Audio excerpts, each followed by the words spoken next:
भाव सम्राट जीरण सेठ। प्रभु महावीर देव छदास्थान अवस्था में कौसक ध्यान में लीन है। आपके मन में एक भाव जागृत हुआ है कि प्रभु तप के पाड़ने पर मेरे घर पधारे और उनके पाड़ने के लाभ के फलस्वरूप संसार के द्वार पर मैं सदा सदा के लिए ताला लगा दूं। आपने प्रभु से इस विषय में विनती की तो सही, पर प्रभु ने कौसक पूर्ण किया ही नहीं।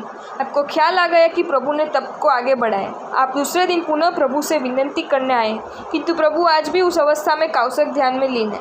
पर न आपके धैर्य में कोई कमी आई है और न ही आपके शुभ भावों में। आपने निर्णय कर लिया है कि चाहे कितने भी दिन धैर्य रखना पड़े, प्रभु के पाड़ने के लिए घर ले जाना है। 15 दिन, 25 दिन, 35 दिन, 48 दिन, 60 दिन, 72 दिन, 88 दिन, 120 दिन, प्रभु उसी निश्चलता से कौसक ध्यान में लीन है। अब आपको ये नियमित क्रम बन गए। प्रतिदिन प्रभु के पास आना एवं प्रभु को इस अवस्था में निहारना। प्रतिदिन प्रभु दर्शन का ये सद्भाग्य आपको पागल पागल बना रहे हैं। और आज 121वें दिन में भी आप प्रभु के पास गए और आपके हर्ष का पार नहीं। प्रभु ने आज कौसक पूर्ण किया है। आपकी आंखों से हर्ष के अश्रु बह रहे, नेत्र प्रभु को अपलक निहार रहे हैं। मेरे प्यारे वीर के 4 मास के उपवास हो गए और वे भी 24। मुझे प्रभु की इस भीष्म तपस्या के पाड़ने का लाभ मिलेगा, मेरा तो पूरा जन्म सार्थक हो जाएगा।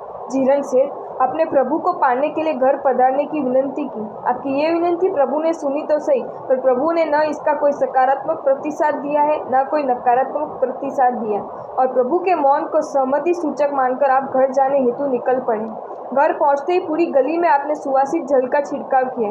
रास्ते के दोनों ओर खुशबूदार जाई, केतकी, गुलाब, चंपा और मोगरे के पुष्प बिछाए, मेवा मिठाई के थाल सजाए और प्रभु के इंतजार में घर के द्वार पर खड़े हो गए। आपके दिल की धड़कनें तेज हो गई। प्यारे वीर, अब जल्दी पधारिए। मैंने सुना है कि तीर्थंकर भगवान को जो गोचरी वहराता है उसका तो तीसरे भव में मोक्ष हो ही जाता है, परंतु तीर्थंकर भगवान को दान देते हुए अर्थात गोचरी वहराते हुए देखकर जो प्रसन्न हो जाता है उसका भी तीसरे भव में मोक्ष हो जाता है। प्रभु, आप एक बार यहाँ पधार जाइए। मैं आपकी गोचरी वहरा कर ही संतुष्ट हो जाना नहीं चाहता। मैं तो गोचरी वहराने के बाद आपको विदा करने आपके साथ आने वाला हूँ और आपकी वरद हस्तों से अत्यंत उल्लासपूर्वक संयम जीवन अंगीकार करने वाला हूँ। जीरण सेठ, आपका हृदय शुभ भाव के आसमान की उस ऊंचाई को लांघ रहा है और अचानक आपके कानों में दिव्य दुंदुभी की नाद सुनाई देती है। आप अचंभित हो गए। आपको ध्यान में आ गए कि दिव्य दुंदुभी का ये नाद सूचित कर रहा है कि मेरे प्यारे वीर का पारना हो गए और आपकी आंखों से आंसुओं की मूसलाधार बारिश प्रारंभ हो गई। अलबत्ता शुभ भावों की धारा ते आपके 12वें देवलोक के आयुष्य को बंद तो करा दिया है, परंतु आप स्वयं की बदनसीबी से व्यतीत हो गए। पाड़ने के लिए मेरी 4 महीने की विनती के बावजूद पाड़ने के लाभ से मैं वंचित रह गए। प्रभु, पुण्य कम पड़ा उसकी वेदना नहीं है, परंतु इस क्षेत्र में पुण्य कम पड़ा। आपके पावन पदार्पण से मेरा घर वंचित रह गए।